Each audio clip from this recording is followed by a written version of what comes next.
Hello! Thank you for joining us for a one-shot of Band-Aids and Bullet Holes. A new game that I have designed on Kickstarter this coming Tuesday, May 5th. Check it out. We're here to show it off today. I'm your host today, Sam Dunewald. I'm the host of the Dice Exploder podcast. I've been on the advice show here before, and I am being joined by some wonderful other people here today. Joe, do you want to start with an intro? Hi, I'm Joe. I'm one of the wonderful other people. Super stoked. I heard the pitch for this game and I'm like, yes, please. Yes, I'm so excited to be here. Hello, I'm Cody. I use they, them pronouns, and I've played this game like 5 times. I really like it, and I'm very excited to be here. I'm Emily, she, her, and I haven't been on this channel since 2023. I just keep staring at myself and being like, I look like that? Hi. What are you doing? Yeah, so thanks everyone for being here. Like I said, the game is called Band-Aids and Bullet Holes. I didn't do the pitch for the game. It is a John Wick or Kill Bill style revenge game in a one-shot. The game will be, about the same length as a movie like that, like an hour and a half to 2 hours long. And it'll have some, kind of cartoony kind of violence in it. And we're going to get started right away. So to kick things off today, the first thing we do with Band-Aids and Bullet Holes is we're going to go around and we're each going to share a childhood doll, action figure, or toy that we enjoyed playing with. So I had like a Fisher-Price like castle with a bunch of knights in it, and one of the knights got their poor little head busted off through roughhousing, and so then we had like a headless ghost haunting the castle. Beautiful. And I really enjoyed That's the awesome. headless ghost. What about you? I think my favorite was it was the G.I. Joes, but it was like the full like Barbie-sized G.I. Joes, and it was Snake Eyes. He was my favorite. He had a mask, he was a ninja, he was a bad guy, became a good guy, he has a sword. It was awesome. It was Barbie for a young boy, and it was great. Yeah, great.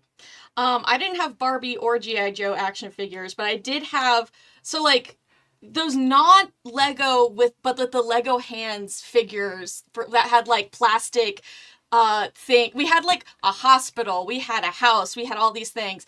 And I loved taking like the kids and babies because they were smaller and like putting them in my pockets and bringing them around and like having them walk on the railing of the mall while we were walking around and like having them be my friends and join me on stuff. And one also lost its head, and I tried to put it on with it back on with like one of those adhesive dots. It did not work because I wasn't allowed to use the super glue when I was like 7. So I just had I had a doll that had a really messed up head. It was really funny. I love that we got a headless theme going on. Yeah. I think we know what's going to happen to someone. I grew up extremely Christian, so I did not have a lot of action figures, and I think we're not going to want Jesus in this game.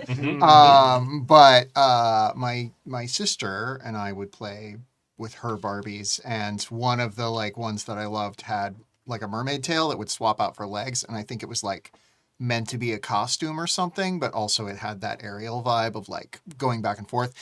She didn't really kill anybody. That wasn't her vibe, but I've always loved a mermaid, so we'll go with that. Cool. Well, I mean, whether or not the people are getting killed, the toys here are getting killed. I like to ask this question at the start of the game because I like to go into this game with the approach of I've got a bunch of pre-generated characters kind of here. There's characters on cards. And we'll kind of slot them, we'll cast them in our little scenario over here. But I like to say that basically what I'm going to do here is dump these onto the table, and they're going to be like our action figures, like our dolls for the day. And then, sometimes they'll have tea parties with each other, and sometimes we'll pick up 2 of them and smash their heads together, and maybe one of those heads will pop off.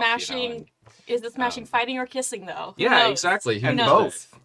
Yeah, porque no los dos? Exactly. Yeah. So today we're playing this scenario called A Bloody Affair. Cody, you have the best angle on this. Over here. Do you want to read out the situation for us? Can I grab lift it? Okay. Because I'm like, except the mic is not there. Powder keg, a bloody affair. A year ago, I got out, left heaven and its laws behind, and ran away with my lover. My ex-partner and lover, that bastard, wasn't happy about it. They tracked us down, killed my lover, and left me for dead. But I refused to die. And now I've returned, a revenant, a banshee, a harbinger of their deaths. They took away my happiness, now I will take theirs. Yeah. And yeah, it's Kill Bill. It's Kill Bill with extra steps. We mentioned heaven in there. I want to talk about this too as we sort of introduce the thing. So you know how in John Wick, like we've got like the weird gold pirate coins that everyone is like trading around, and we've got the high table or whatever that is like running the show. So that's heaven is our equivalent of that. They're like the Assassins Union, right? So the people who run heaven, they have all these laws that we have to follow, and we'll get to all that in a minute before we actually start playing the game. But we put together this Assassins Union and laws so that we're not all just like bloodily killing each other willy-nilly all the time. You gotta have rules. Yeah, you gotta have weird, archaic, inscrutable, that's the word I'm looking for, rules in your Weird Assassins community. Okay, but now we're gonna start casting the powder keg. So I think the way to do this is Cody, do you want to maybe just like read out kind of the 6 roles here? Like who are the people here that we got? So we got the Bloodhound, left for dead by the bastard, out for revenge. We have the Lover, killed by the bastard and their new partner, the bastard's new partner. The Banker, handler of the bastard's money, used to handle the Bloodhound's money. The Bastard, the Bloodhound's ex-partner, killed their lover and left them for dead. The new partner helped the bastard put the lover in the ground, and the Justicar, the local Justicar, who will surely enforce heaven's laws fairly. Yeah, great. So we're gonna go around and like take turns here, like putting one character into the powder keg here, and giving them their calling cards, their sort of character traits that are going to help be a little deck of cards for them to be mechanically. And I think maybe here you can have these 6 characters over there, and we'll have these 6 over here. We got. And if you wanna take a look at the other people's characters, you can do that too. And maybe Joe, do you wanna start picking one of these characters and assigning it to one of the roles we just heard about? I'm immediately drawn to Lockhart, which is a chicken head person. Yeah. And they have they them pronouns, and I think that's calling out to be a banker in my mind. Oh, okay, yeah, great. The chicken banker. Yes. Great. So we've got Lockhart over here, so we'll do that. Oh, you're gonna need that back though, because you also then have to fill in a couple of calling cards here for Lockhart. So Lockhart on the back has a couple of pre-listed calling cards. You want to read those out? Okay. Calling card number 1, animal head mask, check. Calling card number 2 is a pool cue. Oh yeah, this is cool. And then you're gonna get to make up a third calling card. Okay. It can be whatever you want. I have a list in my handy folder of reference materials if you would like to like pull randomly from that instead. But otherwise, you're gonna take a Sharpie. Okay. You're gonna write animal head mask on one of them and All pool right. cue on the other, and then you're gonna make And up then your a third third and one. write it on this one. Okay. Any suggestions for a third one? Yeah. Let me pull out the full table. Yeah. You can get started with those first Okay, two. I'll start with this. Okay. Here, I'll give you a random one here. The 5 of Spades is a collection of Russian literature. That tracks. I I love kind of that. like that. Okay, Yeah. Okay, let's go with that. Great. So you're filling those out. I'll do that. Yes. Cody, you want to pick a character Oh over God, I don't want to go first. Is there one you're looking at, or because like we're not gonna be these characters the whole time? But I always go with Queenie because I'm normal. But I'm like also looking at Charon, so I'm trying to decide. Yeah, I think to sort of cut against the thing that we're all thinking of when we do this playset, I think Charon should be our Bloodhound. yes. I was thinking that too. Okay. Yeah. Charon. Ooh. They them pronouns. Their calling cards are a briefcase handcuffed to wrist and eerie silence. All right. Okay. Or should I put them on here? Yeah. All Sure, right. go for it. Well, yeah, if we can remember them. I got it. Yeah. Okay. Great. Okay. So I have some cards. You can write those down on All there. right. Emily, if you would like a random third one, I can give you that. Or if you want to invent something, go ahead. Let's see. We got briefcase, handcuffed to wrist. We've got eerie silence. I think the thing that would make sense to me would be like a glass eye. Yeah, I think that's on my list. Oh, great! Yeah, Yeah, that's great. just like it, but a glass eye with like a blood red color, so it's like a little bit unnatural. Yeah, totally. You get that like that Sin City thing where it's like all black and white, but you get the little Okay, I guess I get a turn here. My favorite guy here is Barf. Yeah. I always gotta include Barf in my games. This is what Barf looks like here for the camera. And I think, oh yeah, here we go. I think Barf is a good bastard. He's always a good bastard. He's always a good, but he's just a little sloppy. His calling cards are Bloody Knuckles, The Stench of Cigarettes, and I've invented a lot of these, so I can just pick one. I'm gonna give him like an operatic score that follows him around. Perfect for a villain. Nice. Yeah, I think he's very serious, trying to be very serious when he is in fact, that he think if he could hear the score, which he can't. Yeah. If he could, he would think it was serious, and actually, it's like a joke that it plays every time we see him. And he needs a new kidney. That's his other thing. Oh yeah. Yeah. Charon needs. What does Charon need? Charon needs a new passport. Right. Cody, you're up. Oh God. Okay. Well, I love my girl Queenie. There's nothing wrong with playing the hits. I'm like who. And there's some over here if you want to see the. That's true. We can cross pick. I'm just trying to think of who Queenie could be, because I'm like, listen, lover and new partner seem fitting, but I'm like, what if Queenie's the Justice card?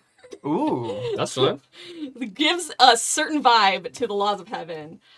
Queenie's calling cards are light up combat boots, flirt and flirty banter, and she needs an alibi for last night.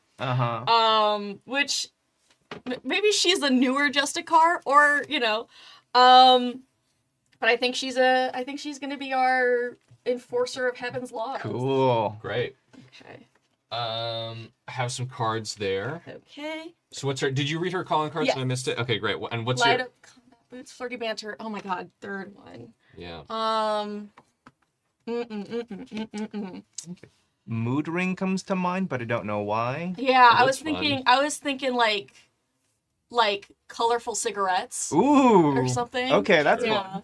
Are they candy cigarettes? Oh, I like that. Okay. Yes, candy cigarettes. Okay. Let's see. Light up combat boots, flirty banter, candy cigarettes. Okay. I gotta write these down on cards. That's great. Fun. Candy cigarettes. Here, you want to hand us those four, and I can hand you these four, and then I can make Joe pick from those. Oh, smart. Yeah. Ooh, yeah. Everyone get a chance to look at all Rotate the cast. Yeah. Ooh. Wow. Just what spots do we have left? Do we have we've got the lover, dead lover, and we've got the new the partner. Wow. Cody was joking about this friggin' Billiam being the this like banker guy being the lover, and how that was silly earlier, and I kind of like that actually. Yes. But... I can see that. Let's do that. Beautiful. We'll have Billiam. Torrid love affair between Charon and Billiam. Mm-hmm. Yeah. Okay. Let's do Billiam. Great. So what's he got? What's his calling card? So situation? his calling cards are endless cash reserves. Hell yeah. And a punchable face. Great. Okay. I forgot that I made this guy a villain. Maybe we don't want him to be the Yeah. sad dead person. He He could be the new partner. That he actually does seem like a really good new Barf partner. and Billiam. maybe the new partner. I'm thinking because I want to dislike this guy. Yeah, totally. Yeah, let's make them the new partner. Great. The replacement. Endless cash reserves, punchable face, and then a third. Let's see, what would be a good third calling card for the replacement? Gold-plated class ring. Ooh, The class ring is fun. a class ring. You could give him a cat. Oh. Gold-plated cat. Gold-plated cat. Yeah. No explanation. Gold-plated cat. We're going to go with that. Oh my we God. can find out what that means when we see it. That's gonna be a Real. cat with a collar with like a huge ornament on the collar or Yeah. something. Okay, so cool. Beautiful. All right. And then either of you over there, feel free to pick our last I character. kind of like the vibe of Auntie I also love the vibe of Auntie. being the dead lover. Caron. Caron Yeah. and Auntie. Oh. Do you want to read? She just is kind of coded like middle-aged Mm-hmm. lesbian, and I love that for me. Yeah. It's Auntie's she her. Calling card 1 is patronizing gaze. Calling card 2 is blistering hot tea. She needs someone to feed the truffle pig. Let's see, what could be a good third calling card? That's 4. I think she should be someone who like has like an extensive like series of quotes from like literature that she's always like breaking out, and always like she knows Bartlett's backwards and forwards. Like, has a quote for every situation, but they're also quotes that like nobody else entirely understands. you know? Yeah, like literary quotations kind of thing. As opposed to just like quoting movies or Totally. television shows. Yeah. Okay. Yeah. Do you want to write them down? Yeah, for sure. It's me, Auntie. Auntie is dead. But And I just read them on any haunting card. the Yeah. neighborhood. Right. And that's so that's our sort of initial cast of characters. We're gonna get to know these characters a little bit more, sort of in on background, like before we get into the moments of revenge having here. So we're each gonna go around and we're gonna pick one character that we did not sort of set up and write the cards for, and we're gonna describe just in a couple of sentences that character at their safest and most loved out in the world. So I think it is my or Cody's turn Yeah. to go. I'll pick Lockhart. Okay. I think Lockhart enjoys just doing the spreadsheets. Just like when you don't have to deal with the clients, when you can just go at home and like program a new spreadsheet. Is like doing, not even like you're doing all these spreadsheets at work, right, for money and all that kind of stuff. But I think really enjoys an excuse to come up with a spreadsheet for a new purpose, like for a grocery list or for like programming a game into the spreadsheets or whatever. I think just that's Lockhart alone with the spreadsheet. I'm gonna go with Barf. And I think it's interesting because safest and most loved. Because the first thing that came to mind wasn't something very safe or loving, but I think Barf feels the safest and the most loved when he is in the middle of a fist fight and he's bleeding from multiple orifices maybe, and he's just punch drunk and swinging and having a blast. That is what he loves the most and where he feels the most secure in himself. Comfortable. Yeah. Okay. Joe? Wow. I think I'm gonna go with Auntie. And Auntie felt the safest and most loved with Karen. And that's it. What Yeah. was there? Can you like paint a little picture of like a little moment between them? Yeah, I think Auntie knows what Karen does.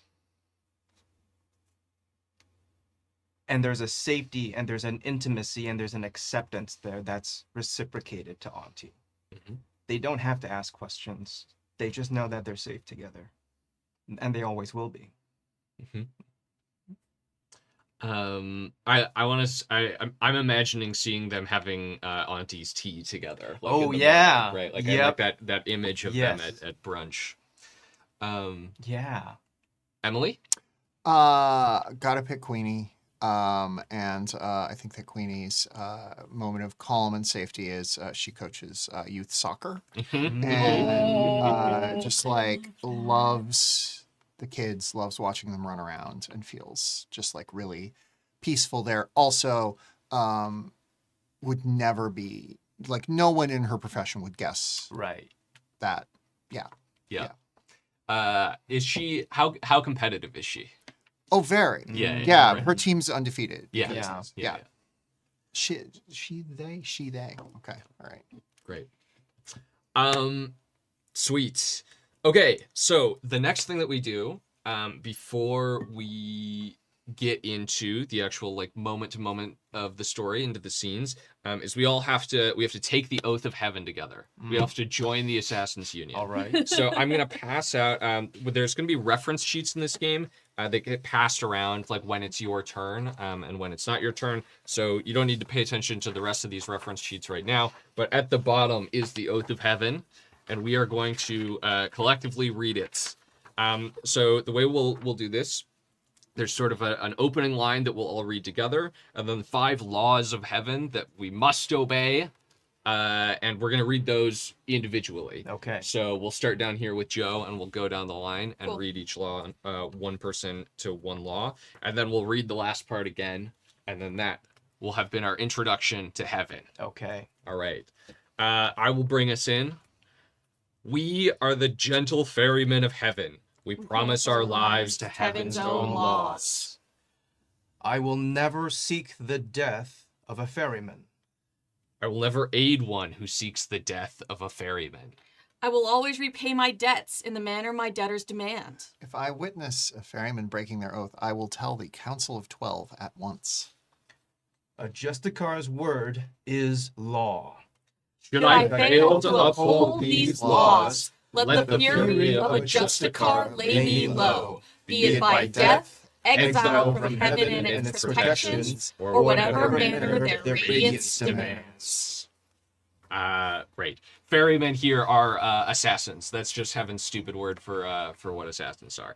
Because they like to smooth the edges off, you know. Yeah. So now we're gonna get into scenes. Auntie has been killed. Charon is very sad about it, very angry about it. And we're gonna start with Charon. Who would like to pick up Charon and be Charon for a scene?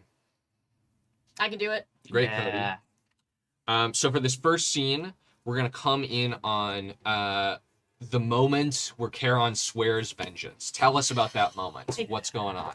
Oh gosh, I think Charon is. I think it's a bit. I'm thinking it's a little like a few days after the death, and also Charon. It was implied that Charon underwent some sort of Left 4 Dead and was injured themselves but not killed. And so I think they are standing in front of Auntie's grave after all the other people who came to give Auntie a farewell at the funeral have left, and they're just standing there on her fresh grave in the rain, very dramatic, and they are, I think they just whisper to themselves that they are going to get the people that did this to her and did this to both of them. Yeah. Do they know? Do they know it was Barf and Billiam? I don't think they know yet. Okay. I think they know it was assassins. They Yeah. don't know. It was too dark, it was too confusing, and they have no idea who it was. They have some inklings. Great. Well, maybe that's a good place to start, because the next thing we're gonna do, I'm gonna give you the when it's your turn sheet. Cool. And I'm gonna take that one from you. Yep. So when it's your turn, you decide who you're playing as, who you want to be, and you've done that. And then you say what you want and who you want it from. I think I want to know. I want to know who killed Auntie. Do I have to choose from this cast? You don't, but it is It's encouraged that you do. encouraged. I think to spice things up, I think I'd go to Billiam and ask Billiam if they know anything, if he knows anything. 'Cause Yeah, I think that's fun tension. Yeah, because then we can kick shit off with a bang. Great. Anyone want to play Billiam? I'm sure. Let's do it. Get in there. Great. So that makes you the accomplice for this scene, when you are the person who has been conscripted into the scene by whoever's turn it is. Okay. So you get the honor of telling us where the scene is going to take place. And the sheet here has some ideas for you, but where do we find Billiam when Charon comes a calling? Billiam is at a park. He's on a bench. He's feeding pigeons. Beautiful. Classic spy setup. Yep. Right. Uh, And then before mostly we're gonna end up just doing kind of freeform roleplay. Yeah. Like once we get into a scene here. Yeah. But the people who don't have characters in the scene, so that's me and Emily. We get to be the city for this scene. We get to be like the Greek chorus or the like kind of GM role for the scene. And at the start here, we both get to give the scene itself a calling card for the scene to add a detail, a little fun to the scene. And maybe these, if we end up fighting, maybe these will come up during play. But Emily, on your city sheet, there's some ideas there. But Yeah, I think it's we should go with Smell of the Sea. smell of the I think sea. this is a park that's like overlooking. It's like yeah. on the Beautiful. cliffs. There's a park in Long Beach that's just like on these cliffs overlooking. So it's like that. If Yeah. you go over the cliffs, you're falling into the ocean. So I love that. I'm gonna give us creeping fog. Cool. To also go with very it. oceanside. Yeah, I think coming off the ocean, but also like, you know, it's just like it's a grim feeling. It's like early spring when we want it to be spring, but it's still cold out, and like that feels like the season that goes with sort of the grief of Auntie here. So I'm gonna just lay this here if we want to put that Okay. one down here. Can I get a quick recap of Billiam's role in the triad? New Yeah. partner, helped the bastard put the lover in the ground. Gotcha. Suggested scene, demand someone let this whole thing go. Okay. Gotcha. Thank you. Yeah.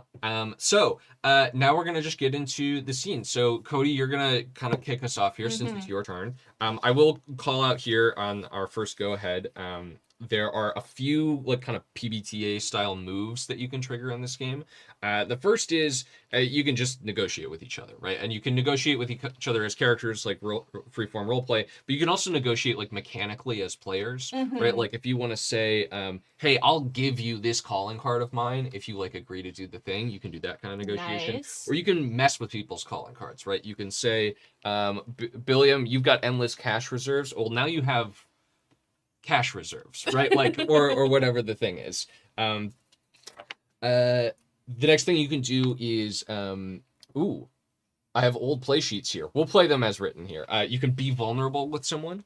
So if you, Charon, like wanted to bare your soul to Billiam, you can do so. When that happens, that's a risky thing to do. Anytime you're vulnerable with someone, that's a risky thing to do. You can end up dying from being too vulnerable with someone.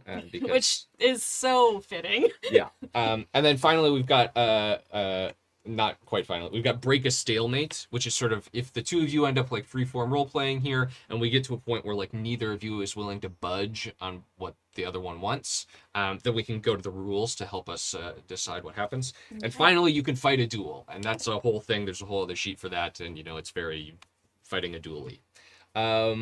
That's it. So if you forget about these, that's on fine. the sheet. The game will they're on the sheet, but the game will also work totally fine without them.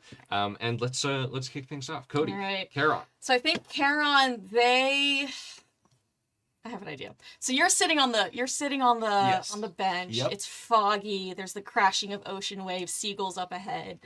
And you're like throwing things, and the camera is tight on you, and then you say something pithy like, I don't know, like, oh, what are you doing here? Or because right next to you, out of frame, and then revealed to be right next to you with no footsteps or any sound coming up, is Charon, looming like a menace. It's just a very deep, long, exaggerated.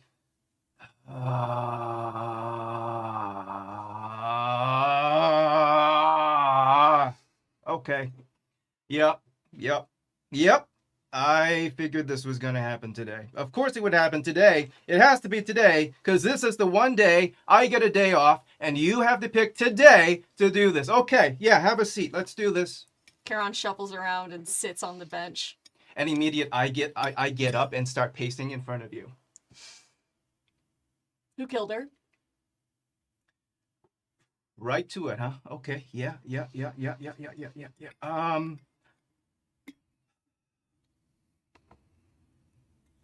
How are you? Not my question.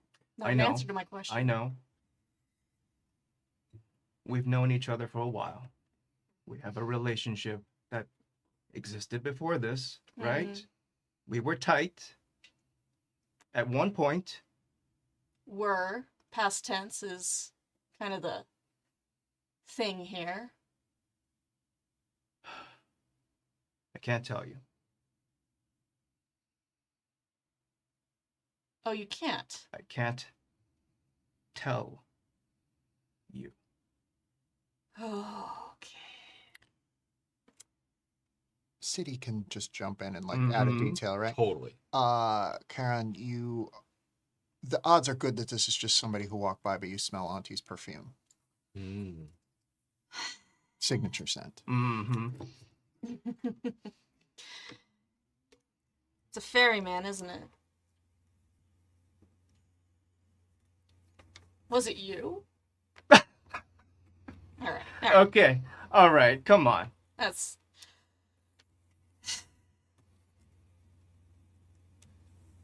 Who can tell me? Look, for the right price, things can be negotiated. What kind of price?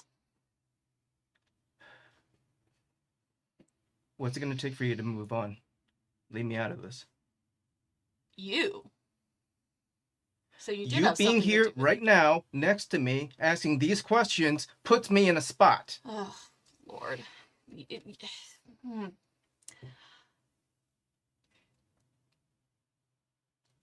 I get to kill whoever did it, and I won't lay a finger on you. You know what happens when you go against the ferryman? Well, Heaven didn't want me to go on a rampage. Maybe they should have done something before Auntie ended up 6 feet under. What happened was messed up, but it happened. And if you keep digging, you might be the one in the hole. You get me? Let's just drop this. We can just walk away. I'm sorry. I don't know what else I can tell you. I think Charon stands up and grabs the front of your shirt Mhm. and pulls you into their face. Mm-hmm. And is like, I'm not afraid of ending up in a hole. Hell, that's kind of where I want to be. Be next to Auntie. Be nice. Are you being vulnerable right now? Oh, God. I was thinking I was gonna move it to negotiate. I was just showing a bit of vulnerability, but I Yeah. don't think enough to trigger the full move. Okay. Mm. You tell me what you know. I won't break all your fingers. You're not the one I'm afraid of. I think we need to break a stalemate. Yeah. Yeah. Mm-hmm. Carol's I gonna was try hoping. and break your I finger. was hoping. All right, yes. so how does this work? It's Yeah. high card. Why don't you read it off for us? Oh, if the two of you reach an impasse and neither will back down, both say exactly what you want, then shuffle up and flip. Let's just start with that part. Okay. So you've reached an impasse. Yep. Both of you say what the other wants or what you want. I want you to tell me what you know. I want you to get therapy and move on. In this economy? Great. So then we're gonna shuffle up our calling cards and flip one at random. Like Okay. war. Like war. Okay. This is just high card wins. If you tie, you'll both suffer a wound. Wounds are like Nice. additional calling cards that get shuffled into the deck. But they're Okay. bad. Yeah, Okay. if you get 3 wounds, you die. But in Okay. the meantime, every wound you have is like a trump card that automatically Mm. beats all the other cards because the more beat up you get, the more badass you become. Right. Because this Yes. is John Wick. Yes. Yeah. Awesome. So, let's flip. Okay. Ready? 3, 2, 3, 2, 1. Oh, wow. I've got a jack. Yeah, I and- got a 3 of spades. I lose. So the endless cash reserves beat the. Glass eye, blood red. Okay, great. So the loser doesn't just have to give in. The loser has some options here. So Cody, why don't you read the options out for us? All right. Let's see. Oh, Billiam. Billiam. Winner gets what they want but loses integrity. Loser remakes the winner's flipped calling card and says how the scene ends. Loser walks away, says how the scene ends, and suffers a wound or start a duel.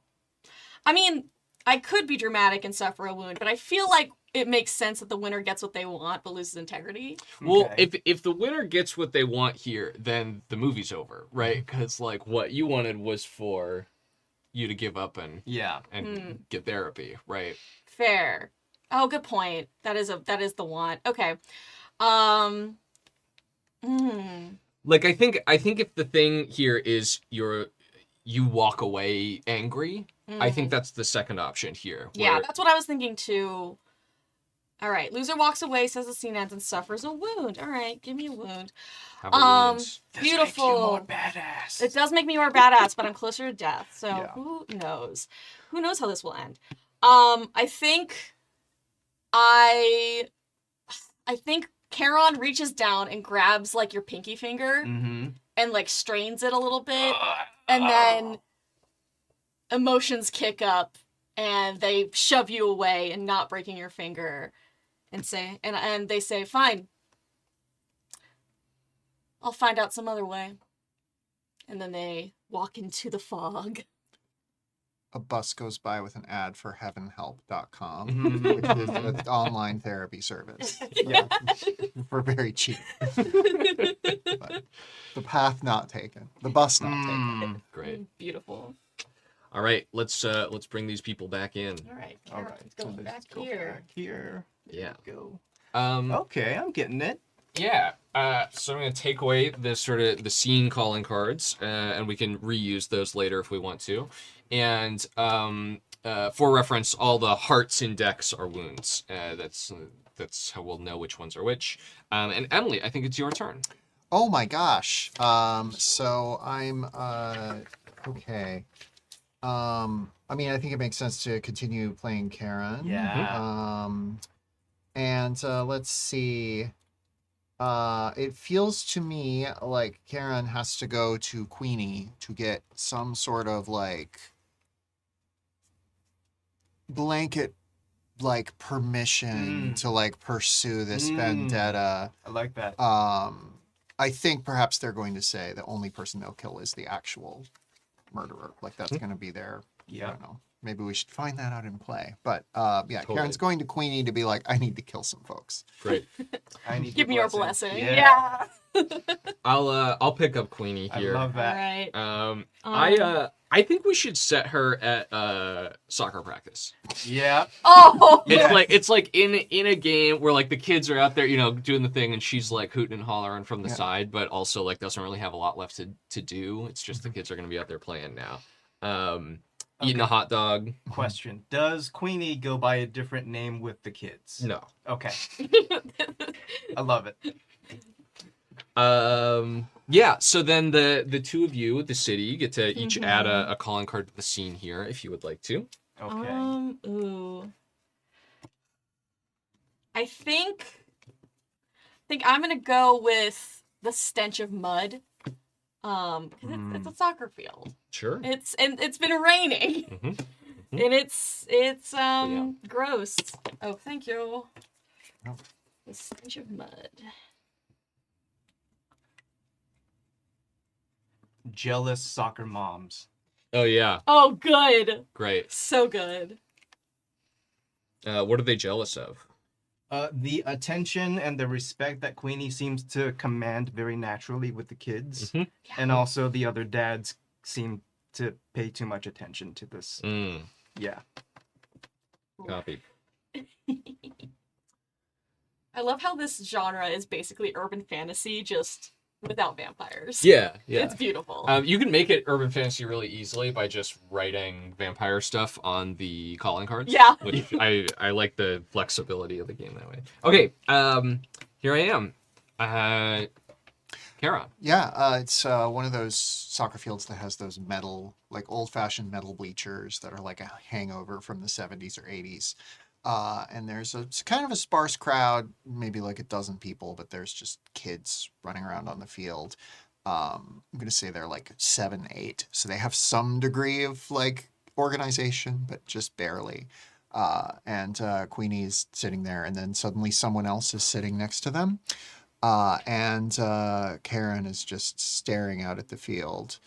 And they say, nobody's covering 87. Good call. Good call. Good hustle out there. Someone cover 87. We need to talk business. I thought we might. Is it safe here? Oh, yeah. No one here knows anything. I have business to conduct among the ferrymen, if you understand my meaning. You can kick better than that. Come on. Sorry, coach. I'll try better, coach. Yeah, out for revenge. It was a nice funeral, by the way. Very respectful. I hear it was beautiful. I was slightly out of commission. I understand. There, but not really there, if you understand. Look, I understand where you're coming from. And you're in the right. Someone here broke our laws, and that person deserves to be punished. And frankly, you have my permission to be the arm of heaven here, if that's what you need to, but I am going to need proof, whatever you find, before I give you that permission. I wish to be the arm. I will find your proof. Bring it to me before you do anything rash, Charon. And what if I can't stop myself? Well, then we'll have another person exiled from heaven. I'm willing to take that risk, but I always prefer playing by the rules, unlike 87. I like you, Charon. I'd hate to have to send someone after you too. I like you too, Queenie. But there are some debts that can only be paid in blood. Get your head in the game! Coach, 87 kicked my butt. It hurt. She started it. You started You it. They start started it. brawling on the field. I think that's the scene though. Yeah. Yeah, great. Joe? Yeah.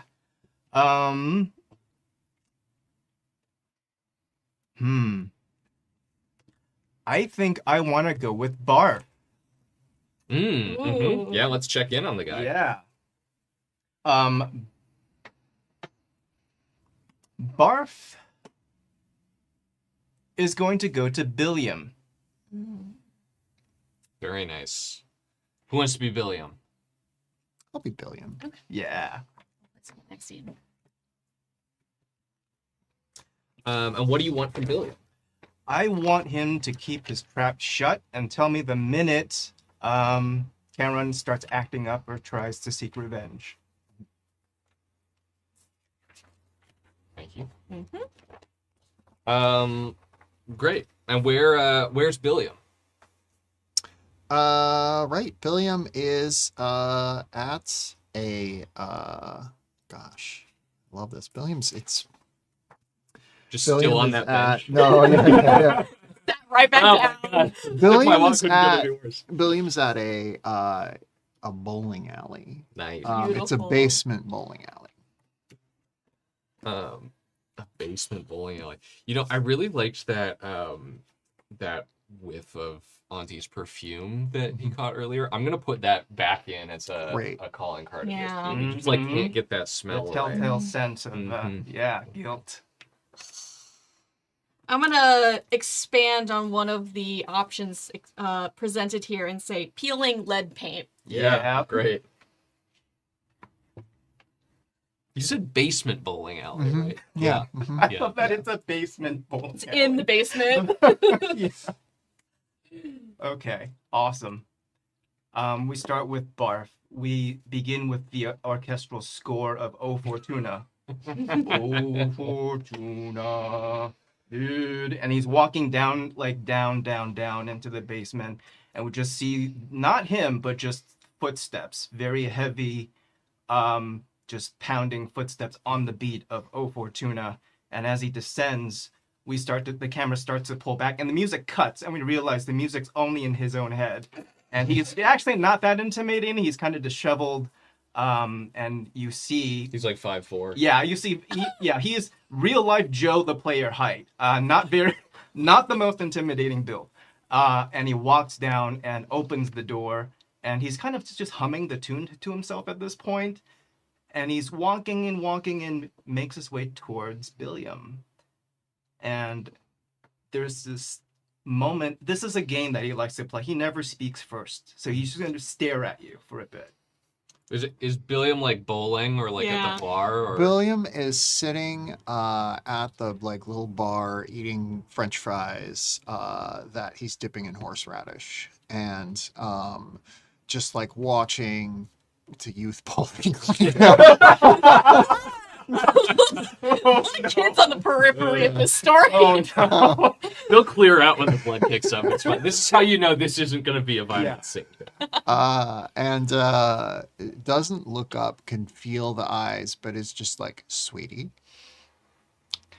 As you grab a French fry, Barb is going to take the same fry out of your hand and eat it, and then realize that it's been dipped in horseradish, which he hates, and he's going to pretend that it doesn't bother him.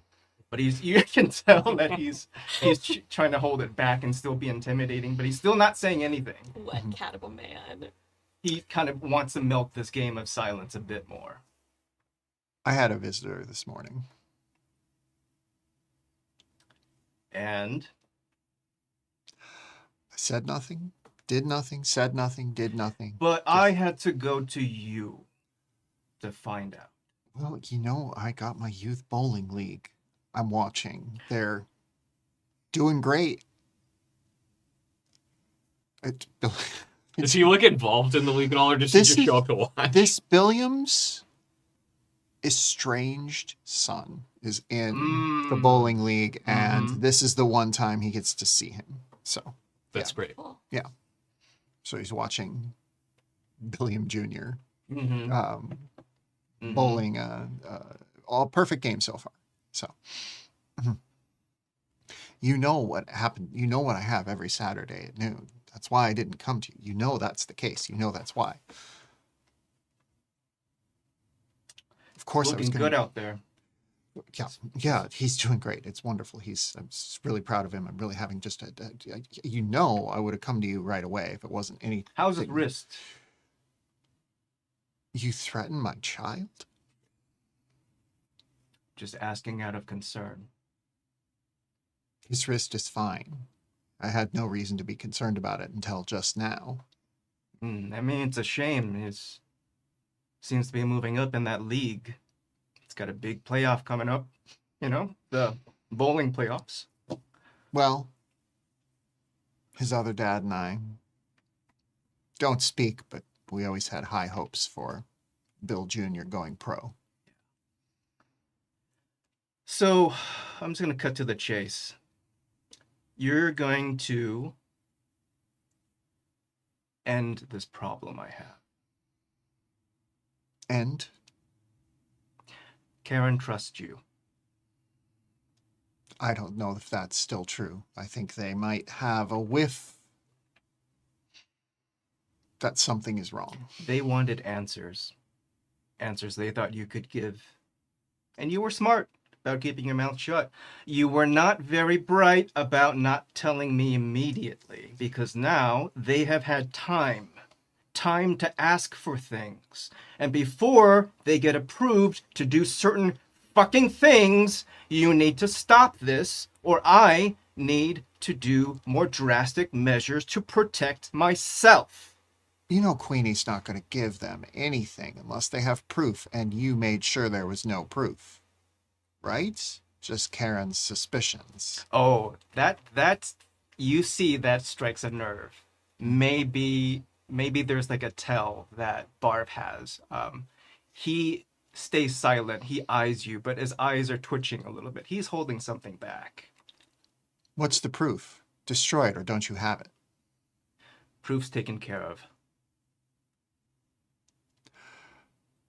That sounds like a you problem, not a me problem. Unless you want to make it my problem. Is that a threat? No. It's foreplay. You of all people should know, I don't fucking do foreplay. And I'm gonna put on brass knuckles. We're at a youth bowling league.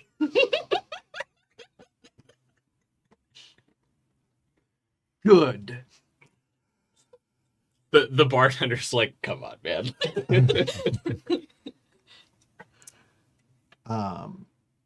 Yeah, I Oh, Fortuna begins Yeah. playing. Oh my God. I'm unsure of the degree to which I can be like trigger a move. You can or- totally trigger a Great, move. perfect. All right. Yeah, I think that Billiam is like, all right. Lest we get into it in front of my son, let's see if we can deal. I need to know what the proof is so I can take care of it, or I need you to take care of it, and then I will take care of Karen.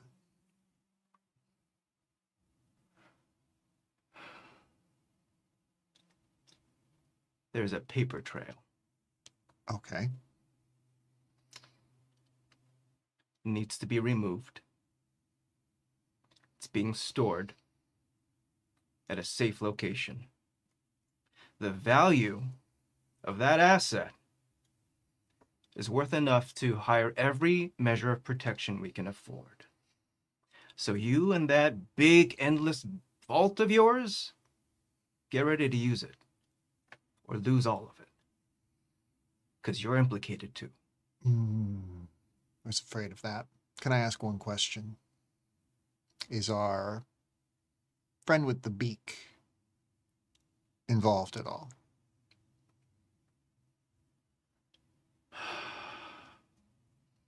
Yeah.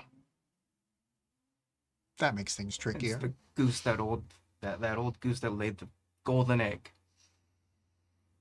Yeah. Well, good thing he's not chicken. Barf takes a moment and then oh yeah.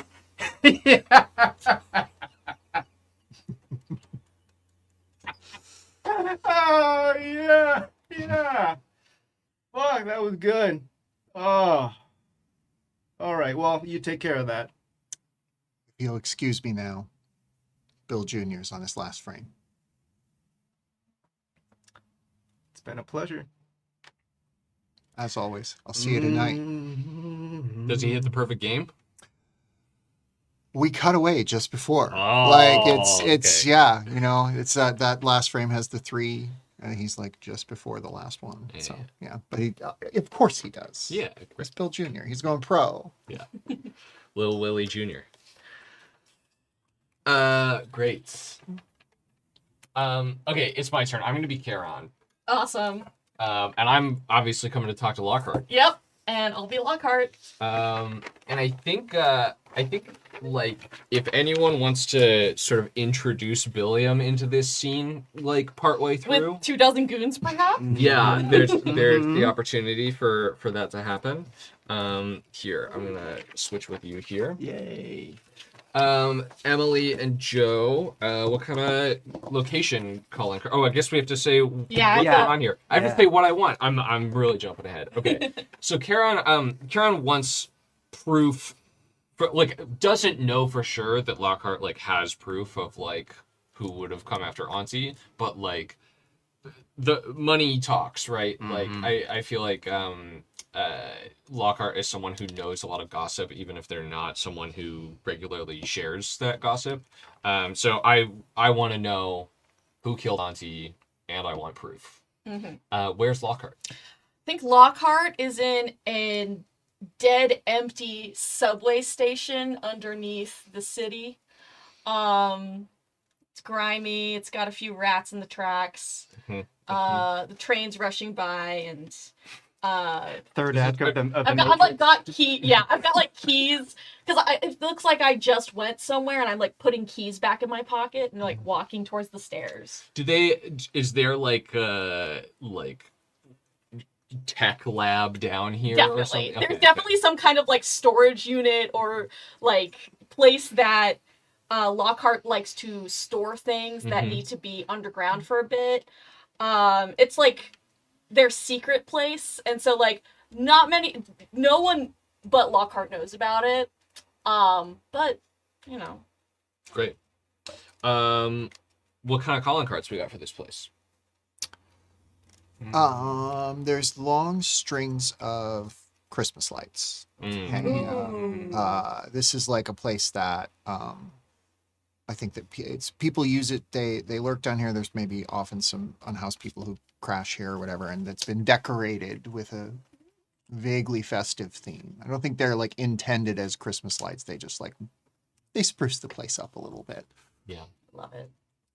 There's a really old announcement system that's still on a loop, but it's unintelligible, but very, very, very loud. Of course. Yeah. Great. You want to write that one? Yeah. Cool. All right. So Lockhart is like locking up. Yeah, I think Lockhart's jingling the keys around their finger and shoves the keys in the pocket and walks toward the steps and then stops. Yeah. Hears someone coming down the Like steps. no, you don't hear anything. Oh, right? right. 'Cause it's Karen. But it's silhouetted at the top of the Like- steps, like looking down. Yeah. Just Yeah. almost like a western, right? Like got the hands at Yeah. the side. Mm-hmm. Lockhart looks up. Oh shit. Hey, Charon. Hey, what's up? What are you doing here? Why are you here? Why are you here? Can we talk? Sure. You know what? Come into my office. And Lockhart brings them both to there's a bench down here that amazingly hasn't been removed yet. Mm-hmm. And like sits on the bench. All right. So you want to talk? Yeah. You want to talk? What do you want to talk about? Auntie. Okay. What? My condolences, first of all. Second of all, about what exactly? About Auntie? Her death. Yeah. Well, I had nothing to do with it. I really didn't. And I know that's what someone who had something to do with it would say, but I swear I didn't. I believe you. Yeah. Okay, cool. Thank you. Are you covering for someone? Motherfucker, come on, man. You know I can't. You know I'm not good at this shit. Listen. You're gonna have to make it. You gotta give me something to like, so I know, like the person I'm covering for. Cause yes, you know what? You know I am. The person I'm covering for will kill me badly, in a bad way. And I don't. You got assurances. You gotta give me some, cause I don't particularly want to die. Well, I can assure you I won't kill you if you tell me. That's not good enough, man. Charon, no, go for A it. train rushes by, and you're sure you see Billiam in it, just looking out through the window. Did you? It moved by so fast, but Charon pauses, sort of slightly taking the beat to process that, then pulls up. They've got the briefcase handcuffed to their wrist, and they pull it up, set it on their lap, and pop it open. And we don't see what's inside because this is Tarantino stuff. But Just glowing. yeah, pulls out. What would be something that like would be a great gift for Lockhart? I think a Fabergé egg. corn. Yeah. I mean, yes. I was gonna, I almost did like a small little like chicken porcelain. Yeah. I think a Fabergé egg is very funny though. Pulls out like a small little ornamental egg, and says, "Some assurance." Wow. Oh. He takes it. No, it doesn't take the. They egg. try to take it. Yeah, pull it back. Okay. Looks around. Now arriving on a moral quandary. All right. You know, fine. It was barf. Oh, he doesn't have a sniper. Okay. It was barf. Please. Like reaches for the egg. When you say that, the Christmas lights all like they go a little bit brighter. Just a power surge, probably. We get like that hint of the operatic score Yeah. too that happens. Just a couple of notes. before, like, Charon hasn't given up the egg yet. It's sort of like processing that. Yeah. And then it's like, he's working with Billiam now, isn't he?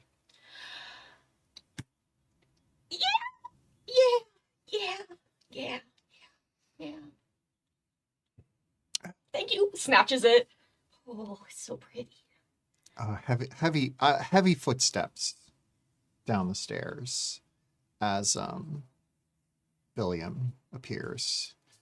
Went to the next station to run back, but is here just striding in, just looks at the two of them and says, "Fancy meeting you folks here. Good to see you again. Good to see you. Work meeting? Work meeting. I see. I think we need to go to a duel. Yeah. Yeah. Great. Cool. So the way duels work here is, so when you meet an opponent in battle, speak a word to death, for she walks close beside you. The short version of how this goes, we're going to build up tension as we set all of our calling cards in the scene. Then we'll shuffle up and flip cards at each other until someone runs or someone dies. So the city gets to go first here. Each member of the city chooses to either award, and you're the only member of the city remaining here, really. Yeah. You can award a venue calling card to one of the participants here, and I think all three of us are kind of going to be involved here. Okay. Or you can pick someone here and just give them a wound for bad karma or whatever justification you want to give them. Oh, Lockhart.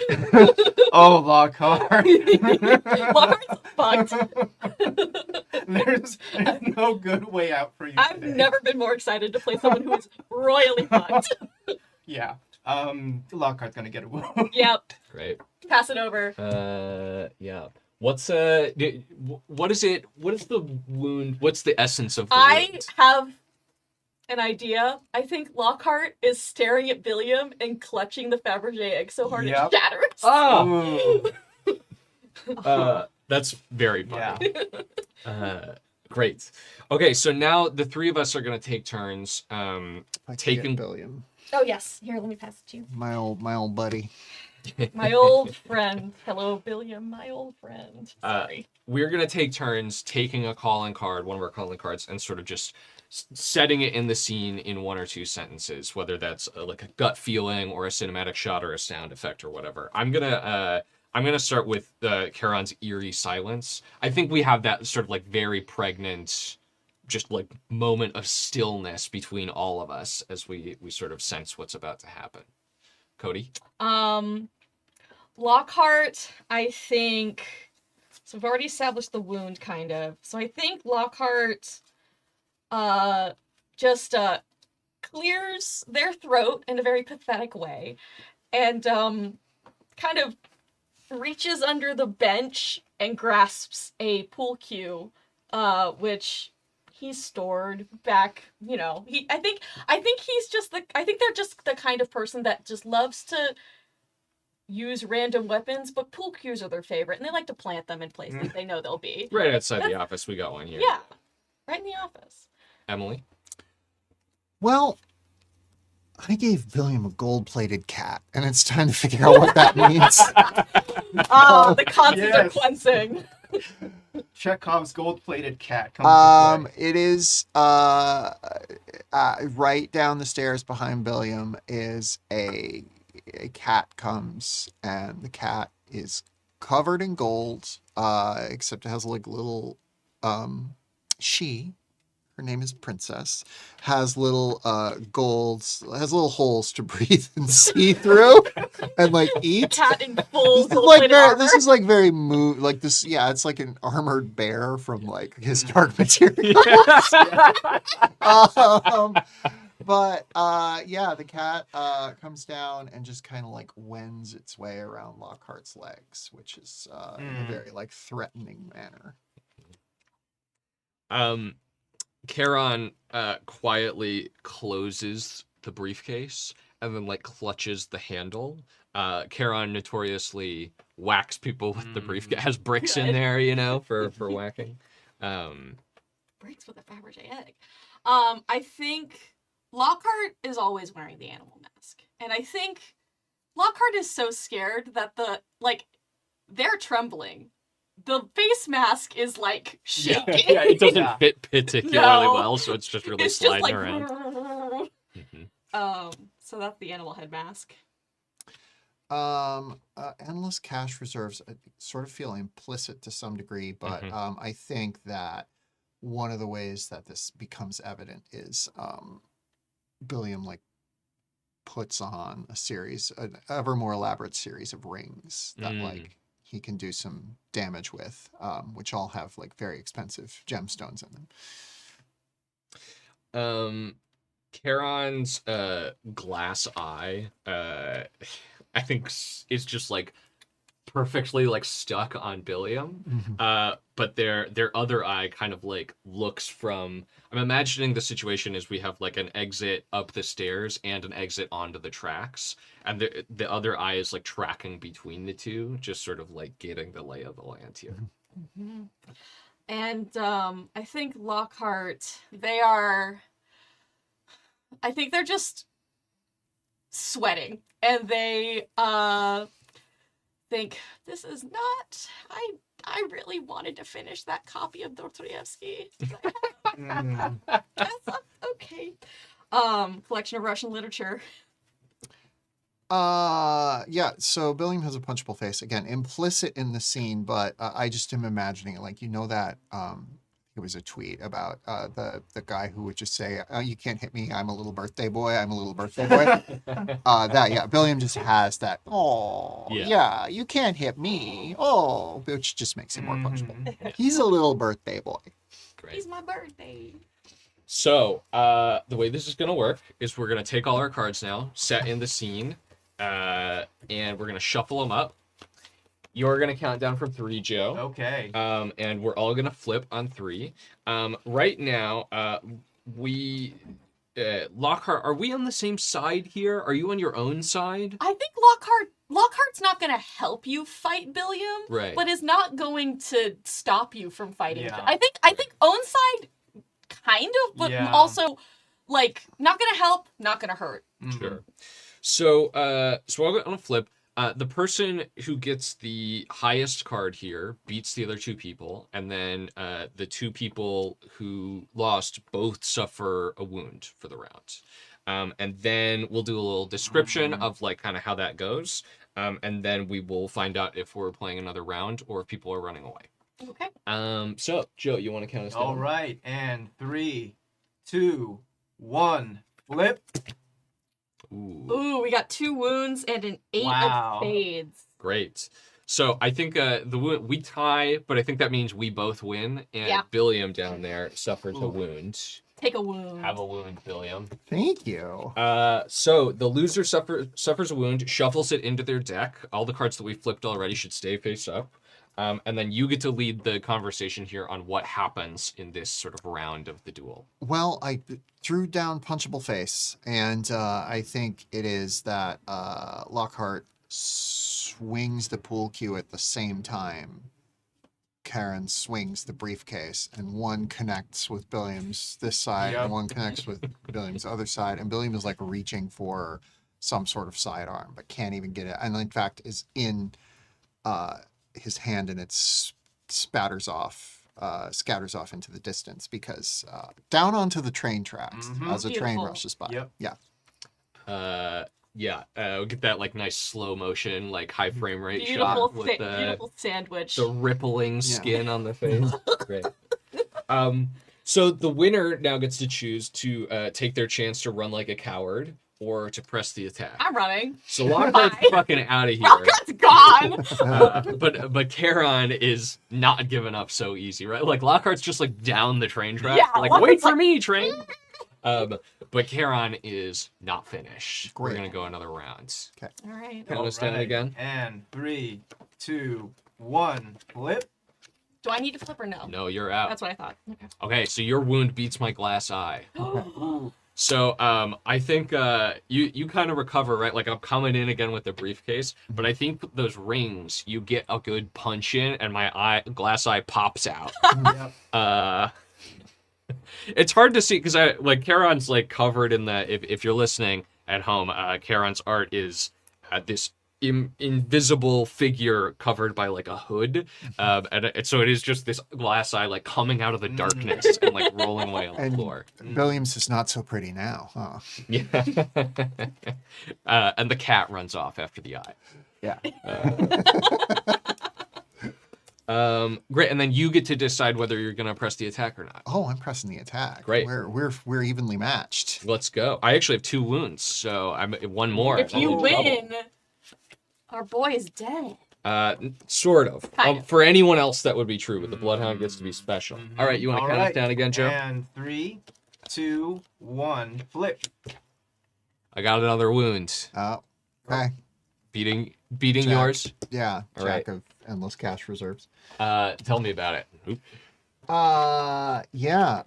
Let's see.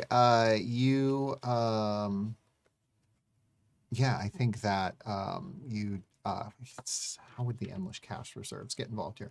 I think that you twist one of the rings back, and the finger breaks in like both bones. This time I had the courage to Yeah. start snapping fingers. Yeah. I was realizing I don't know what happens when you snap a finger. This is Yeah, not I a don't- thing I've but we done can in leave my it life. there. There's a finger Yeah, broken. it's Yeah. the end. Yeah. And Billiam goes like shouts in pain, but does curl up the fist with the snapped finger in it. I'm pressing the attack. I'm, mean, come I'm, on. I'm staying here. We're Yeah. fighting to the death. All Yeah. right. All right. And 3, 2, 1, flip. Ooh. All right. Your wound beats my briefcase. Okay. So normally Charon would die here. And when someone dies, if you suffer your 3rd wound, describe the last moments of your life at great length and then die. But the Bloodhound, if the Bloodhound would die, instead they can use a special move that only they get to call on the past. Pick one of your core 3 calling cards. The city sets a flashback to that calling card's origin story and describes how the memory of it gives you strength and you shrug off the wound you were about to suffer. Cody, Joe, maybe, since Okay. you haven't been in this Yeah, scene yet. Do you yeah. want to like set a nice little flashback for us? Yeah. Pick one of we got the eerie silence, the briefcase, and the glass eye.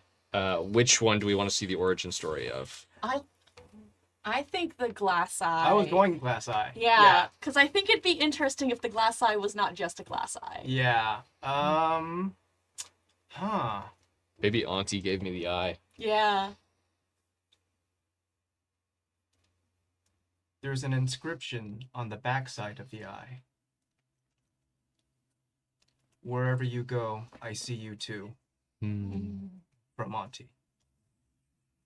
I sort of like catch the glimpse of that as the cat is playing with the eye. As you're Slow-mo. you're coming, I've been like fully knocked to the ground, right? Like my ears are ringing, my head hit the concrete.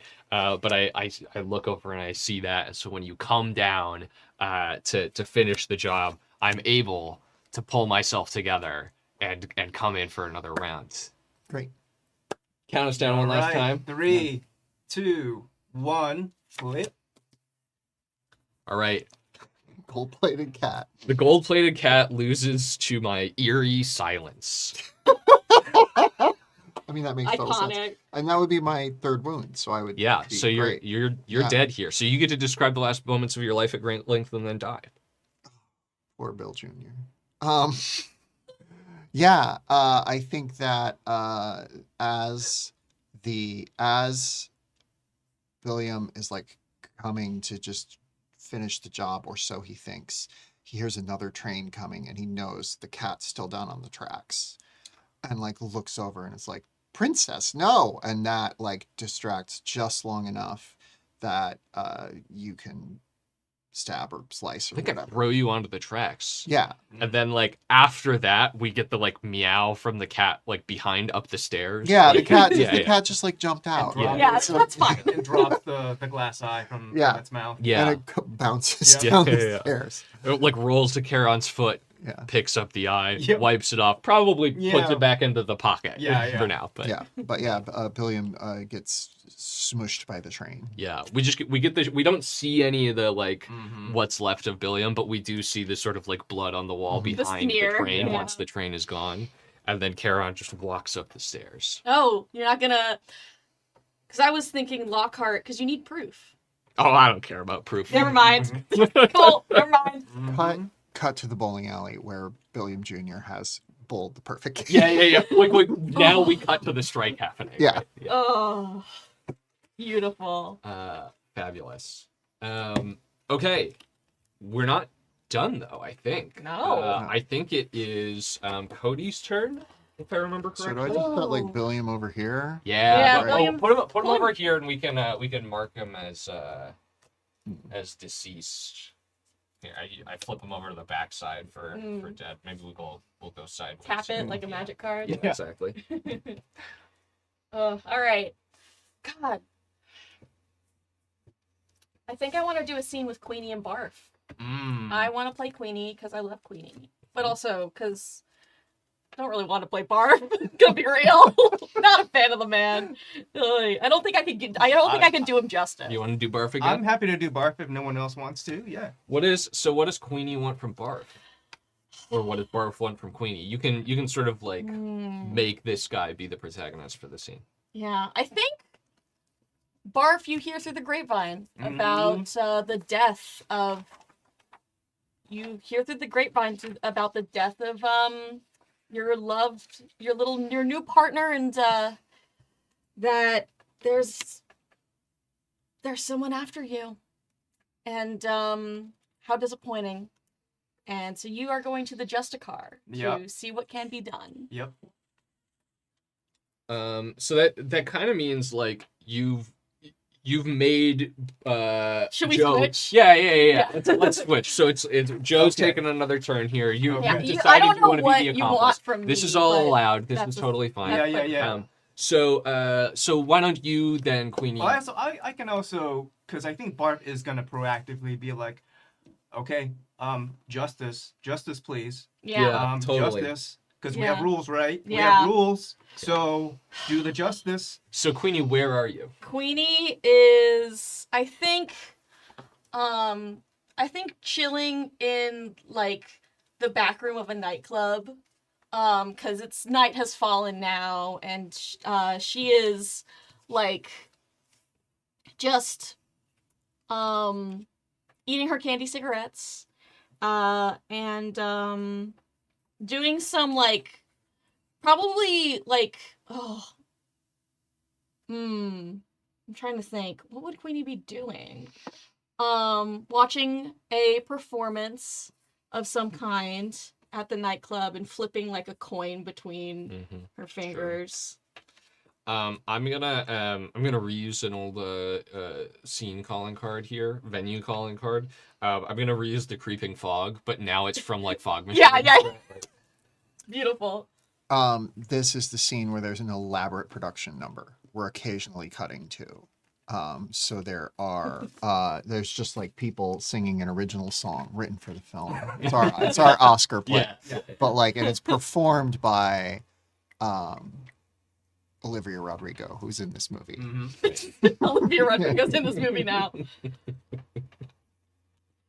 I'm Here. Now This is Olivia Rodrigo as this queen right here. yeah, beautiful. There you go. Queenie is definitely gay for Olivia Rodrigo.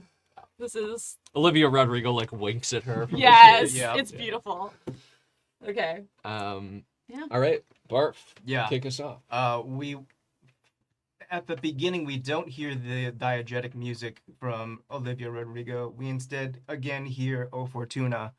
But it's the song. The song starts with Yeah. some notes from O Yeah. Fortuna before Yeah. becoming the sort of pop. Yeah. Beautiful. Yeah. Again, the heavy stomps, just like the cloddy footsteps of a man that should have a much bigger bearing than he actually does, but regardless, he walks and swaggers through the crowd, tries to find where Queenie is seated, but of course Queenie is seated behind rows of guard-looking people Mhm. because Queenie's important. Yeah. And just straightens up, kind of tries his best to mask the stench of cigarettes around him, and realizes there's nothing around him to make him more presentable, so he just, okay, and proceeds to walk towards you and waits to be acknowledged. I think Queenie like is watching enraptured, and then like one of the goons Yep. comes and whispers in her ear, and she turns. She's like, "Oh, my least favorite ferryman. Hello, barf." Queenie, I've come with urgent business. All right, sit down. Have some Perrier. Thank you. Yes. I know your time is important, so I'm going to cut right to the chase. Mm-hmm. There's been a string of incidents, I'm sure you're aware. Mm-hmm. Karen has been on a tear. There's a pattern of behavior here that points them to being a very unstable element within our organization. Mm-hmm. I fear I must invoke justice. Oh, okay. So, darling, you want my approval to go kill him? I'm asking for the right to defend myself against the ferryman that seems hell-bent on making trouble and acting from a place of emotional hurt and wound that is clouding their judgment. They are a danger to every ferryman within your jurisdiction, respectfully. No, I hear you. And to a certain extent, I agree with you. I just, yes, Charon is a loose cannon. It's kind of a problem. But were you aware of my relationship with Auntie? You know, I wasn't able to go to the funeral because business. But I just want to make sure. I know that there's no proof. There's never any proof. And I want to make sure that you know there's no proof. And that you can't be... If there's something you're shown. accusing me of, I'd love to hear it. I'm not accusing you of anything. Then I don't see the point of what we're talking about here. Somebody's coming to kill other ferrymen. You are the Justicar. All right. What do you want? My blessing, my signed and stamped paper. You want to go to the registrar's office? We could do that. If I witness a ferryman breaking their oath, I will tell the Council of 12 at once. If I have to, I will go above you. I'm asking what you want. I want you to take care of this problem before more ferrymen die under your watch. You want me to take care of it, You're the Justicar. darling. That's a little too above my. That's a little too below my pay grade. Let's be real. I hand out heaven's laws and make sure they're being upheld. I don't necessarily do the dirty work myself unless I really need to. And I don't know, I don't think I really need to in this instance. It seems pretty clear cut. Seems like a pretty clear situation of who needs to deal with the consequences of their actions or the consequences of pissing off the wrong person. You know, Do I have the Convocation's blessing to act as the arbiter of justice in this manner?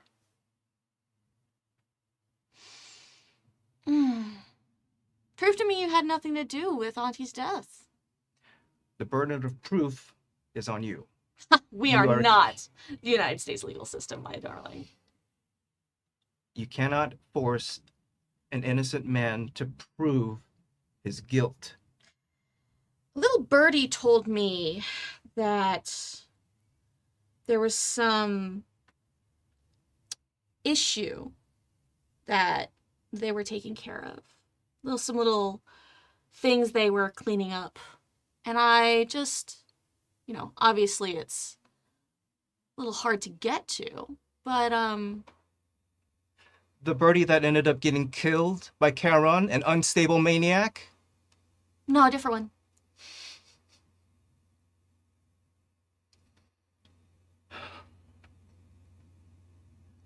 What is the recommended course of remedy for your justice, my liege? Well, proof's been moved. And either I get the proof and decide from there, or you two get to duke it out all you want, and one of you ends up dead and the other one of you ends up exiled. That's kind of how it is. I'm not saying that Auntie and I were the closest we could be. I'm not saying that her death was as unfortunate as it was for some.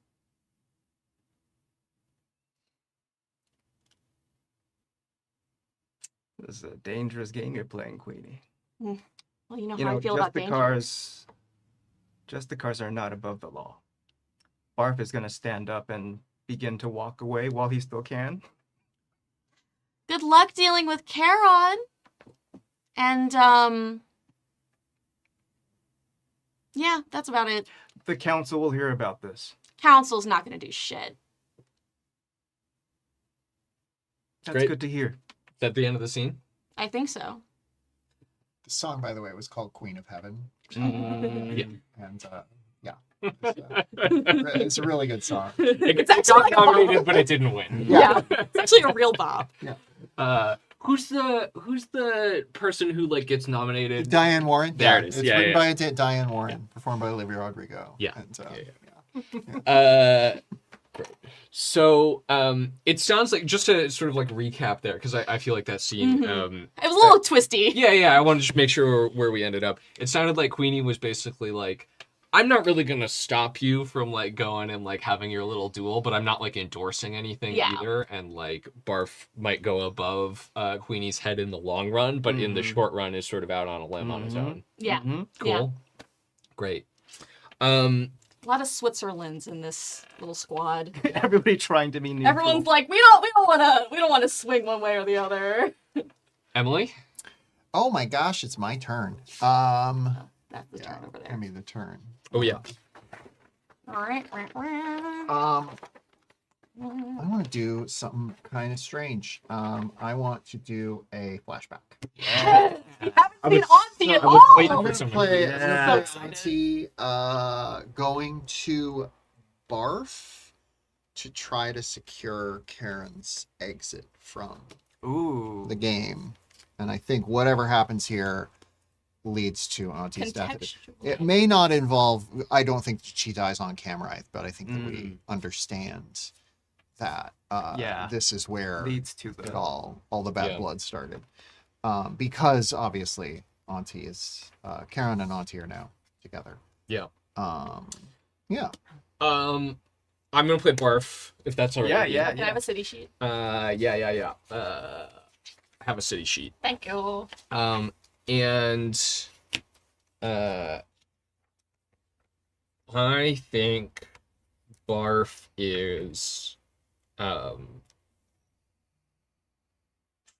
I kind of want to go to the bowling alley again. Yeah. I really love bowling. It's the bowling alley, but it's like it's like the 11 p.m. like when they put on the like neon lights on the Cosmic lanes. Bowl. Yeah, Cosmic Bowl. Yeah.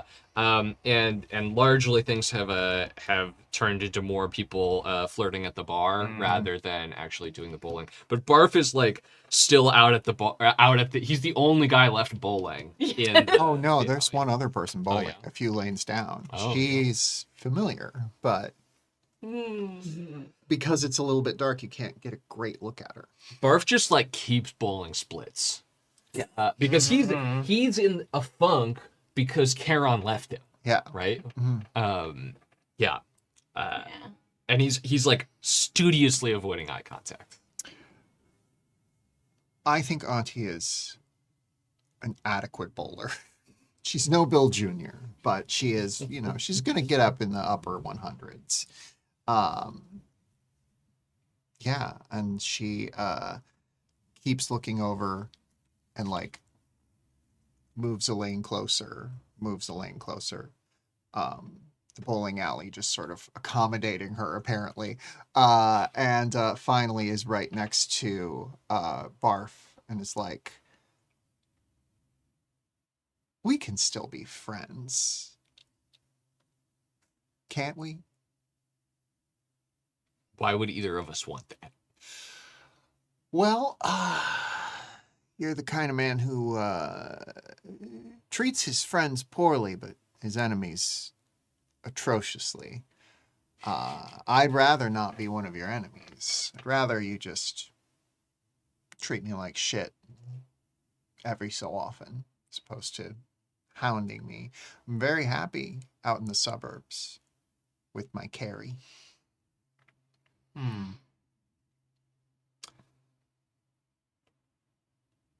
What's in it for me? You think there's a deal here? The deal is just that Karen's off the board, I'm off the board. We're very happy. We're having a nice time. I'm the one with leverage here. I suppose so, but what's it matter to you how happy we are? How nice things are? Why don't you get out of the game? You found love, right?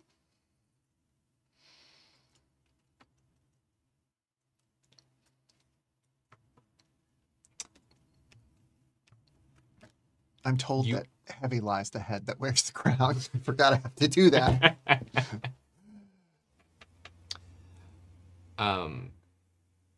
I am gonna make sure that neither of you is ever happy as long as you live. Sweetheart, my gosh. What? Listen. Why don't you come out? Just have a nice time. We'll bake cookies together. You, me, Carrie. Have a very good... There's this squirrel in the backyard, runs back and forth across the power lines. We call him Dave.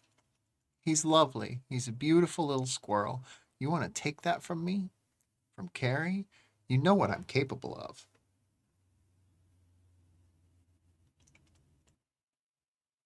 Okay. Okay. When? Are you free Friday? I'll check my calendar. Great. I can make room. Great. Wonderful. We'd love to see you. I'll let Carrie know. We'll make sure Dave's there. And well, yeah, we'll bake some cookies. We'll have some pizza. It'll be a wonderful day. Just come out to Heaven Beach. Can't wait. Perfect. And like as like the scene is ending, like the next thing that he's doing is like calling Charon to meet somewhere else at that same time, Mm-hmm. so that he knows that you'll be alone. Yeah. Yeah. Makes sense. Aw. All right.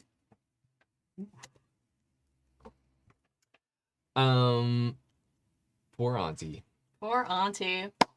Joe, I think we should lean towards wrapping this up. Yep. It really Yeah. feels like we're getting there, Yep. right? Yep. But I think it might be time for Charon to Front want something Barf. from Barf. Mm-hmm. Want something? Ooh.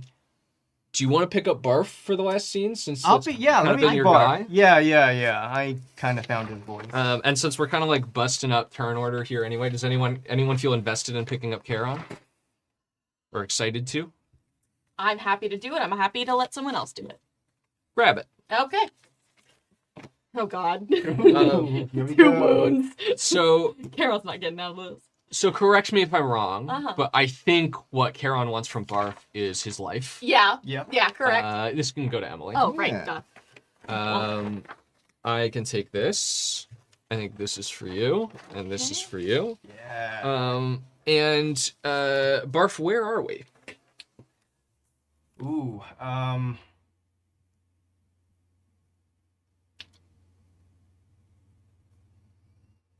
I want to say the same park where we first saw Billiam. Mm. And the same bench. Yeah, he's like going out there to like Yep. grieve Billiam. Mm-hmm. The pigeons are there. Yep. Well, I'm putting back in Auntie's perfume. Mm-hmm. Yeah. I'm gonna say it's nighttime and there's a cold rain.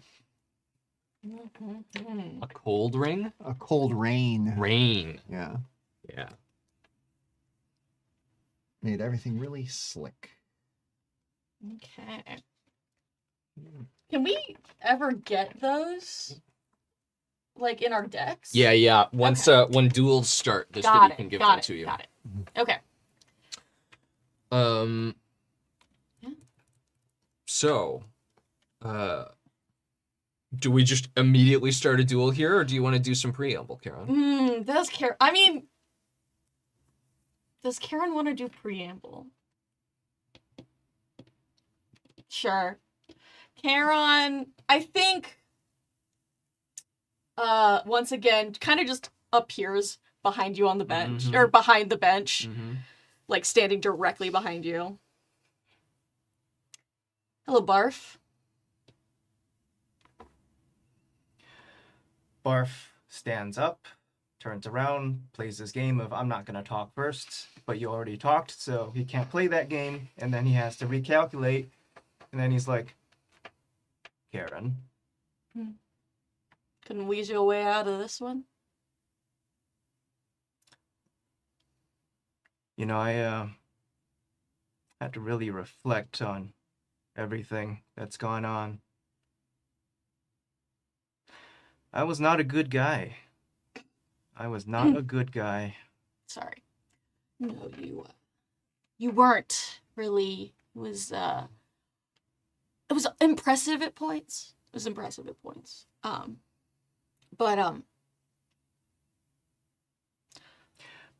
But then I realized there was nothing I could have done. There was no amount that I could have done that was ever going to be enough for you. Ay. All right. Well, I mean, I am done talking. Are you gonna keep talking? Because you can keep talking. I think you remember I don't fucking do foreplay, and he's gonna start lunging. Let's go! So let's really quickly do the setting the calling cards in the scene thing. I feel we like should have been doing that while we were talking. I was thinking this because I feel like you showing up with the eerie silence. Oh, You've yeah. sort of Yes, already said eerie that. silence. You can do that. Barf, you got one? Maybe from the conversation already? Yeah. My bloody let's see. What is this? Bloody... Knuckles. Yeah, I think he's just been pounding his fist the whole time as they've been talking. Normal behavior for a normal man. Yeah, this is a very stable and conversation. you did the stench of cigarettes already, And I think, too. the stench of cigarettes, yep. Yeah. Charon, do I need to do the wounds or? Yeah, you can skip Cool. the wounds. I think Charon, like while they're talking, takes the glass eye out of their breast pocket Yep. and pops it back in. Nice. And yeah. This time it's not O Fortuna that's being heard. It's Lux Aeterna, and it's battle music. And it hits like right as you start throwing that first punch. Yeah. Yeah. I think Charon kind of like is holding the briefcase, and I think drops it and does this, and so you punch the briefcase. And that's the opening move. Great. All right. Let's shuffle. The city. We were supposed to hand out a wound or a venue card here. Oh yeah. Let's see. I wish to give Karen Auntie's perfume. Yeah. All right. Ooh. I also wish that. That's awesome. I was hoping for that. I'm gonna give Barf a wound. Yes. He doesn't have any right now, and it really feels like he oughta. should. Like He the should. heartbreak of Billiam's death, like Yep. the anger and flusteredness. Consequences. Oh dear. Consequences. So you shouldn't shuffle the character card along with just the playing cards there. And then Emily, you want to give us a count? Yeah. 3, 2, 1, flip. 2. 3. Nice. Ooh. Glass eye. This is my operatic score. My glass eye beats your operatic score. So you get a wound. It shuffles into your deck there, Okay. and now you describe what happens in this beat of the fight. Lux Aeterna starts building up, and it's like this momentous orchestral swelling, and then we cut to the glass eye, but not in present time. it's an engraving shop. We see Auntie specifically asking for that engraving and leaving it as a surprise for Karen. And that just cuts the music dead, and we cut back, and we don't know what happened, but Barf is now reeling. It's really good. I'm gonna send in 24 goons led by Queenie. Nice. And she sent herself, so she is suffers a wound. Yeah. But also she's leading them. So. Great. Oh, and she needs a card for 24 goons too, I think. Hell yeah. Goons. Have some goons. Goons. Tell us about. You want to like quick set her cards? She's got her light up combat boots, and like it's at nighttime. It's kind of foggy, and you just see the glowing through the fog approaching. Yeah. They have one candy cigarette just sort of dangling from their mouth, and flirty banter is hi folks. Looks like you both disobeyed my orders, so I'm here with my friends, and we're gonna take care of it. And they're all like dressed in whatever they have light up combat boots too. They have light up combat boots too, and they have like just like a very like black t-shirt, black pants. Yeah, they're her crew. Great. Amazing. Nice. All right. Well, keep the cards that have been flipped face up here. Everyone flip up or shuffle up your stuff. And 3, 2, 1, flip. 5. 6. I got a wound. Oh, Queenie wins. Ooh. Queenie, I mean, that means both of you die. Yeah. I believe. Just insta-kill. That's actually hilarious. So, Charon still has the ability to call on the pass and avoid death if you would like to. Although I do think that there is sort of a poetic justice to Queenie showing up and wiping the board. I see, like, for the bit, I love it. For drama, I'm like, I feel like I could.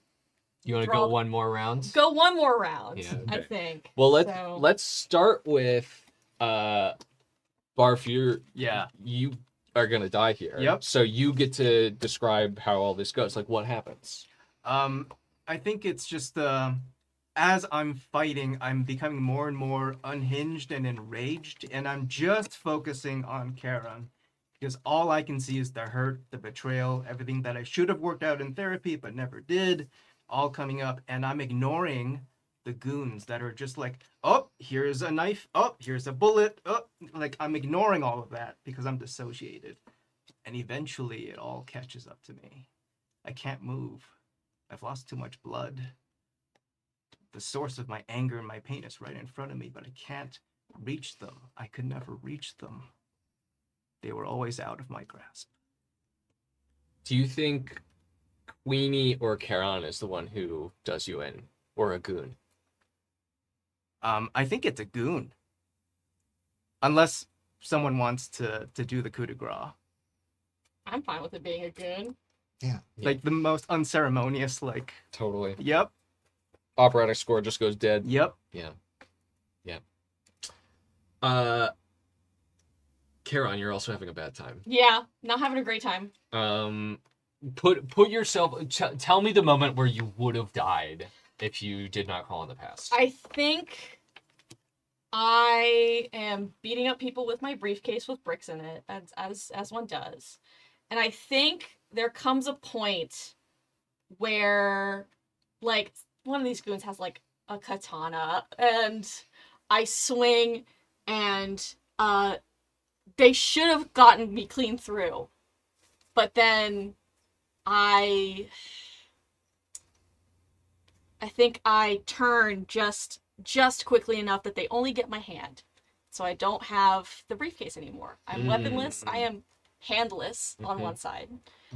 And I kind of just stand in the middle of the circle of goons as your body drops to the ground. Oh, well, disappointing. All right. So, I'm the city, so I get to describe the flashback where Yeah. you call on the past and get strength. I want to flash back to the origin of your eerie silence. Yeah. I want a scene where like you're at a bar with Auntie. It's like your first date, you know. But it's that thing where it's like you didn't meet here for it to be a date, and then it kind of became a date over the course of the night. And Auntie has like gotten up to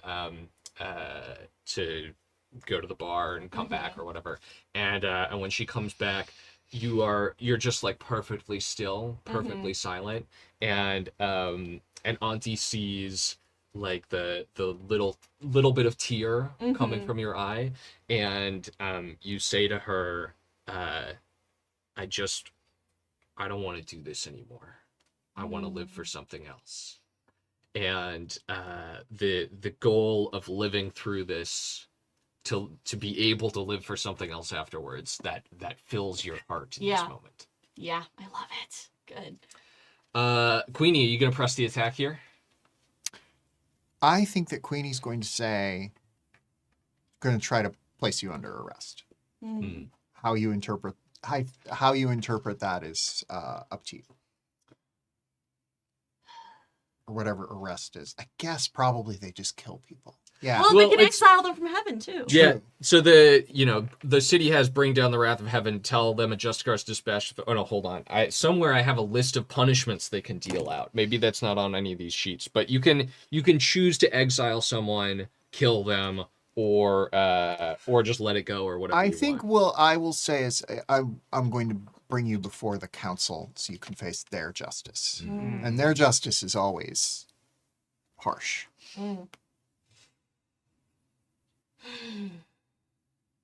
Well, I was hoping I'd get to live for something for a little bit longer. Great. I think I'm gonna try and I'm either gonna run or I'm gonna go down swinging. All right. Great. I'll count us in again. 3, 2, 1, flip. Auntie's perfume. Oh. And it's an 8. Are aces high or low? Hi. Oh. Holy shit. Yeah. And what did Emily get? I got a jack, so. What? Flirty banter. Flirty banter. Yeah. Right. Beautiful. So you get to describe, Emily, how this beat of the duel goes. Yeah, it's Queenie is just sort of like the council will be so happy to just deal with all of this. I have been trying my best, and I think that Karen I think that Karen like just like out of nowhere with where the briefcase would have been. I think that Queenie's wearing Auntie's perfume. Same scent, and I think that Karen just like with the stump just sort of slams into the side of Queenie's face and like dislocates a jaw. Yeah. So now there's no way to flirty banter anymore. Yeah. Mm. I think, yeah, I knock you down to like maybe like off your balance or even to the ground. I'm done. I'm not doing it anymore. Say all you want. I'll go somewhere no one's ever even heard of heaven. I think that Queenie will let you go. Yeah, mechanically, it is Charon's choice to press the attack or run away. Runs away, baby. Yeah, and Queenie letting them go feels very appropriate. Yeah.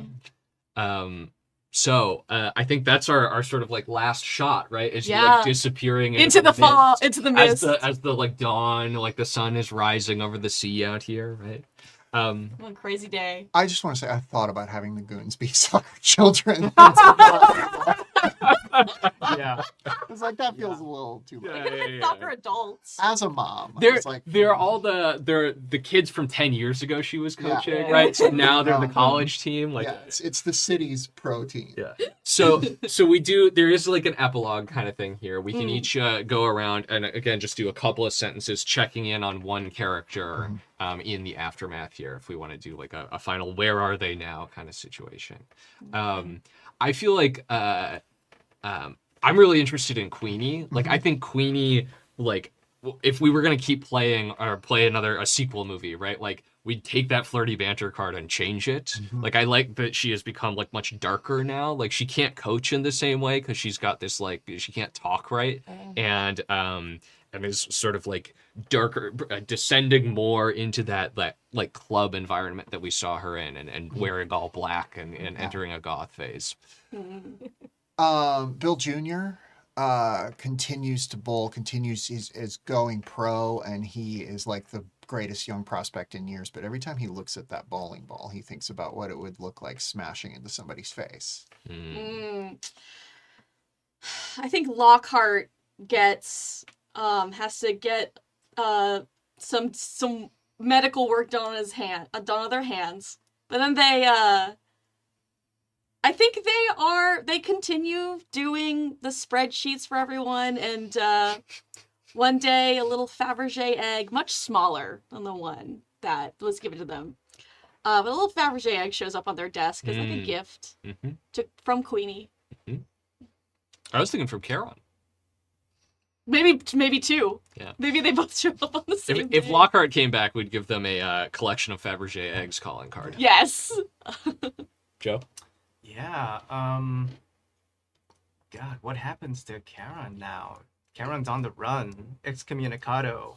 This stinks of sequel. So I think we literally do the John Wick of like, okay, this is now an active target for somebody that's escaping the judgment of heaven. So I like the idea that Karen gets a little pet. It's a squirrel named Dave.